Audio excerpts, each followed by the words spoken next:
across the spectrum and around the globe, we bring you World Combat Sports.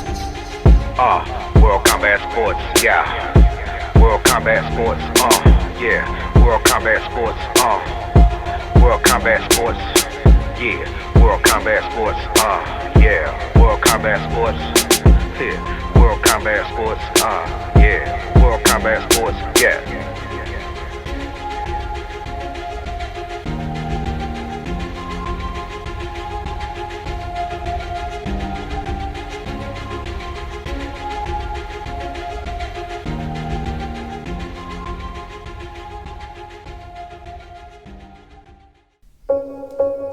World Combat Sports in Rock Hill, South Carolina, with the one and only Craig Parker, undefeated 7-0. Craig Parker, talk about the gym you out of, man. How long have you been training in this facility? How did it all begin? I've been at the gym for like a year and some months now. How it began is my manager knew Jesse in Las Vegas, and he came out and seen me, and he liked what he seen, and he was willing to invest into me, you know.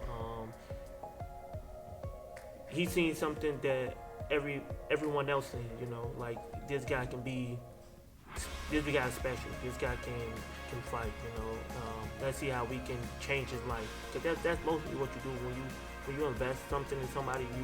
You change their life, you know. Giving them the opportunity is how bad they want it, you know. That's how I look at it.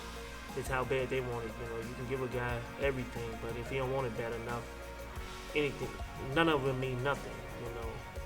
He still gotta wake up and work hard just like day one, you know. So. What motivated you to come out of Chicago, right? Be in the hurt business, and you're in a sport where you have to go in there and attempt to dominate your opponent. But on the outside, you have to be marketable. You have to be able to sell yourself. How did you be able to mesh those two together and for somebody to tune in and say, you know what, we want to promote him. We want to be able to carry him a little bit more and support him?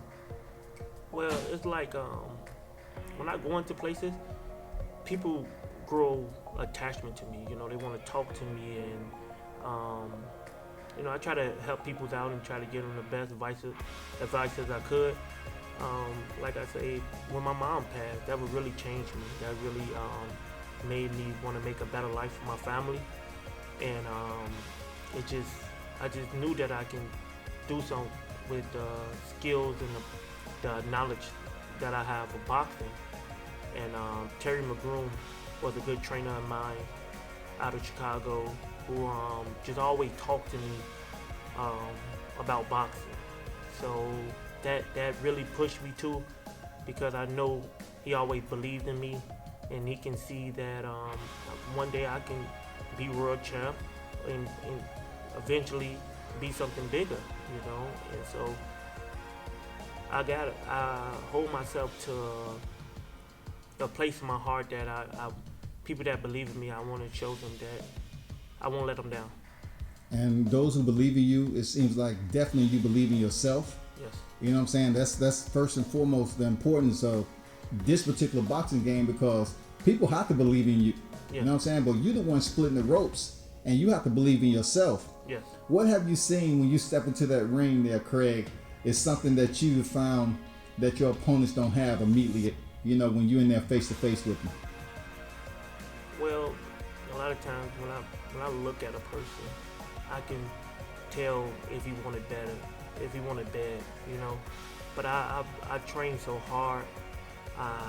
Every day I feel no one wanted better than me, you know, because the way I push myself over the limit, you know, because every time I step in the ring, I want to give it all I got, you know. Don't know what that night might bring for me. You know, I mean, it can bring uprising or it can bring a disappointment. But I know I gave everybody what they want to see, and that's me, and that's all the hard work that I put in the gym, and you know, the dedication, the will and the desire that I have of, you know, carrying my boxing legacy on my shoulders, you know. As you grew in the sport, man, what's some of the best advice you gotten? Train harder. Okay. You know, you're not doing it as good enough, and you might think that them is negative words, but them is words just to keep doing what you're doing, and don't let up on it. You know, because what I figure out is when someone tell you that you're doing some good, you start to pull away and stop doing it as much. You know, and some things that work for you, you stop doing it because someone told you that it's good. So now you want to go on and try something else. You know, so I looked at that. You know. So I want to talk where you at right now in your career, man. Your last fight, Andrew Stokes promotion. You went in there, and that was the last time I was able to see you fight, and that was your last fight before the COVID-19 took place. You was able to win by what? First round stoppage, right? Yes. First round stoppage. Take us through that, man. You know, what was going on with you going in there facing another undefeated fighter? You know, what was your thought process in that fight? Well, my thought process was always being in control.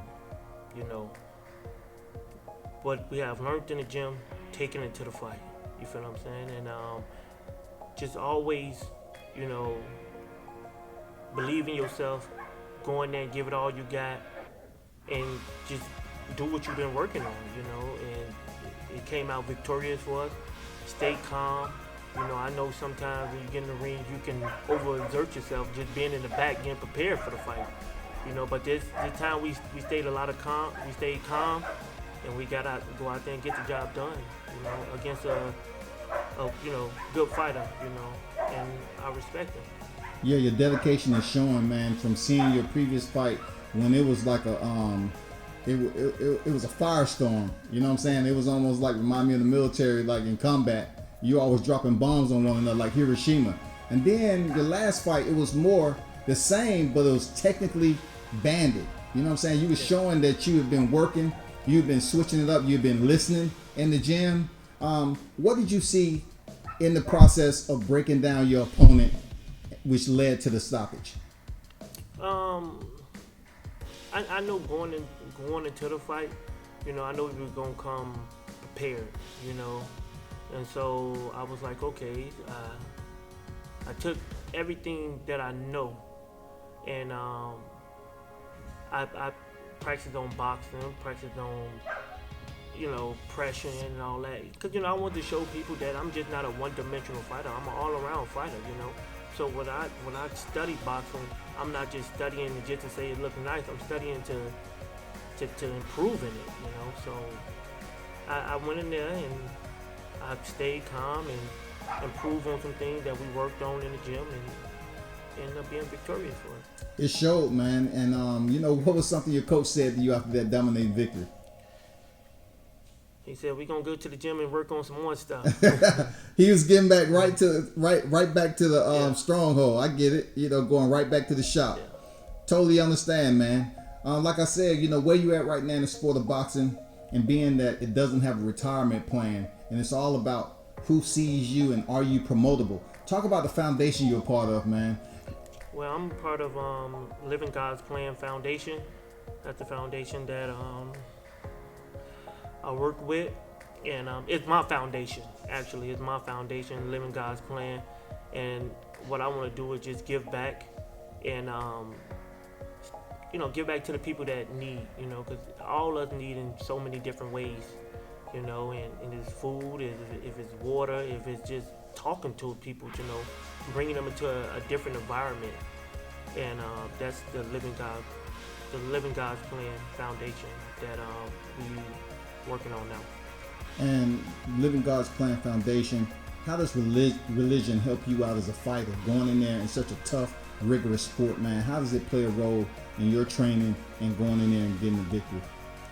Well, you always, God is first, foremost, and you know that you didn't make it here without God.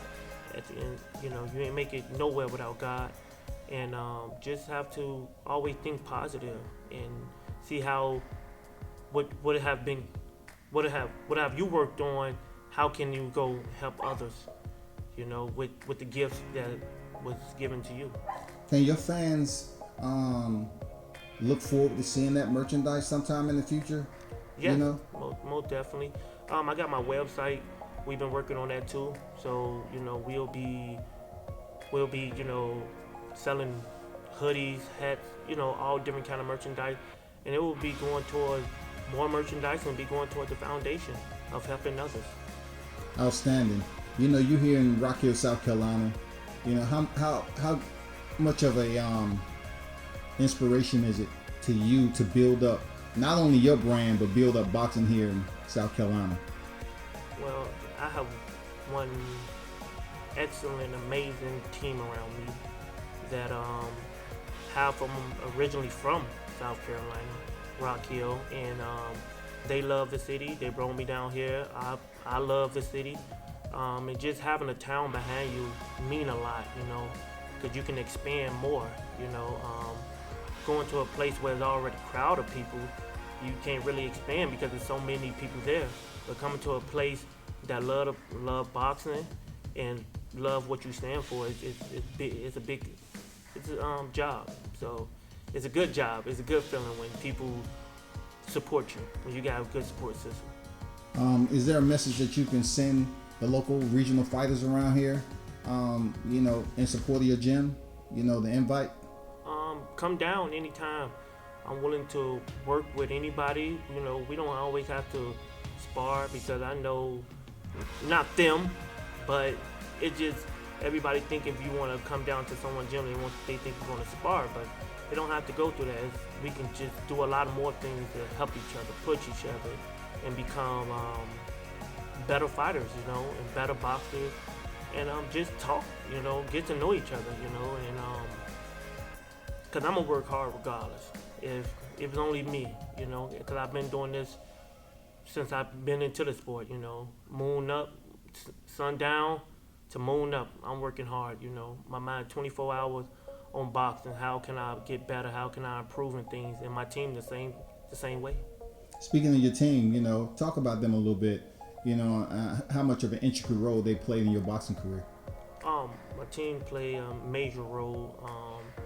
I got great people beside me. It's a team, me mentioning the name, it's just a lot, and I just believe, you will see them when you see me. So they all on the same page. We all agree mostly on everything, and that feel good when you can come up to when you want to build something and so many people we can come to a solution, because a lot of things when people build, they can't come to a solution. That's why it never happens. But we always get together and know how to talk and laugh about certain matters and get to the solution. So. That's true words, man. How you been holding up during COVID-19, man, since the sport of boxing, not only boxing, combat sports in general, has been on a hiatus, and really is no TBA to when the bans are going to be lifted, so we can once again see the rings active with fights. So, what's your motivation been like, man? What you been doing during this time? Same thing, just more study. Been training, been, like I say, steady watching fights. Been keeping a lot of families in my prayers. The ones that's in the hospital to recover, and the ones that lost someone. I'm very sorry for your loss. And just been keeping families in the prayer, and trying to get out here to see how I can help out my community, and by contributing anything I could, and helping out, just trying to stay healthy, and mostly that's mostly what we've been doing. I've been doing a little bit of fishing too. I kind of like it.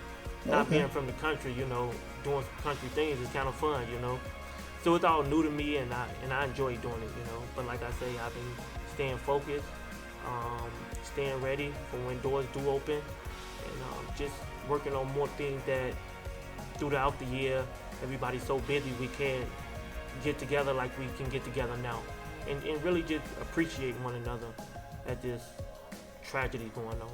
Yeah, I salute you for, basically talking about boxing, but also during this pandemic, you're thinking about others, you're praying for them, and also in reference to speak of God's plan, that all falls into place. So for those of you that's tuned in, it's commendable that you as a fighter is putting all these variables together. You know, you have all these components, and your character is everything. You know, your character is everything in boxing. That's what gravitates the fans to the seats, man. And you know, I wanna commend you for doing an excellent job as you grow in your career, and also your brand. You know, God's plan, saying you're praying about the families during this pandemic. What do you think, as a sport? You know, there's fighters out there that's not getting stipends. They're barely making it right now. What do you see, man, in the future to better assist the sport of boxing during these times? Because from what they're saying, this is not going to be the last time we're in a pandemic, you know? But we all know some boxers don't have the luxury of receiving some type of stipend or whatever. Do you think later on in life, years up the road, that boxing may be a bit more organized, union, something to provide fighters with a stipend or something? Well, we are the union. The fighters are. You know, we the one. You know, we know it's everybody behind doors, closed doors, and everything, and other people who putting on the shows and everything. But we are the union. We are one at the end of the day, because we have to go out there and challenge each other and putting our lives on the line for another family can go home, so another person can go home and feed their family. So it's all up to us, you know, and we gotta understand that we have a job to do, and we need to just do it well. Craig, let me ask you this. You mentioned several times about studying film, which in my opinion is very, very important. Some people would say that doesn't go too much in boxing anymore. That's not something fighters do. They're more so on IG and social media than anything. So what is your advice to them in studying film? You saying you've been studying film during the pandemic. How important is it for a fighter to study film? It's very important, because like we're in the learning business that you can't stop learning in this business. So you always can see a fight 100 times and miss one thing, the key. You feel what I'm saying? Something that you could put in your craft and make it better for you, you know. And like I said, I have Jesse Reed. That's an old school trainer, and he likes to take it old school a lot. So we do things the old-fashioned way, you know.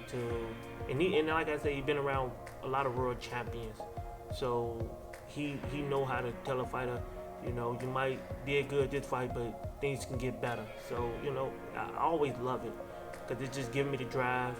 It just gives me the way not to be too comfortable, you know, and I like that. Outstanding, man. And, you know, hopefully the fighters that's tuned in, you know, studying film is very important, especially if you're going to grow. And I know every fighter has their routine on doing something, but it's good to hear you. That's something you implement in your learning process, studying film and everything, in order to improve you as a fighter. Any final words you want to say to your fight fans out there, anyone who may be tuned in during this pandemic? You know, just some inspirational words of encouragement. Just believe in yourself, and whatever you got in mind to do, you're gonna do it. Don't let this tragedy feel like the world is over, because it's not. Love one another, and when things get back open up, just be ready, because I know I am. Where can they follow you on social media? Craig Parker Boxing. That's my Instagram. You know, just Craig Parker Boxing on Instagram. That's mostly all I'll be on. Outstanding. There you go, fight fans. And I want to once again say thank you very much for allowing World Combat Sports to visit your gym. Absolutely a spectacular facility that you have right here. And also, thank you very much. Salute to you, and best wishes, man. God bless. Thanks.